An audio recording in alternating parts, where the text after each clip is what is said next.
Hi everyone, this is my new filter called Hearts for Valentine's Day. As you can see, there are two Cupids over there shooting love arrows, hearts, and there is a cloud there in the shape of a heart.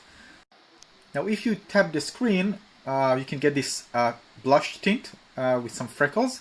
If you tap again, you get those, look, love eyes. If you tap again, the cloud changes to a pink color. Now this filter is available now on WowFilter's Instagram filter. I'm going to leave a link in the description of this video so you can find my profile and check the filters there. If you can find it, please update your Instagram app. I'm also going to leave a link to my new article that lists several filters for Valentine's Day that I made. So don't forget to check it out as well.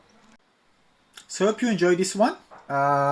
And many more filters are coming, so don't forget to follow me on YouTube and Instagram to get notified when I release new filters. Thanks for watching. See you in the next video. Bye everyone. So this is how the filter looks in the dark.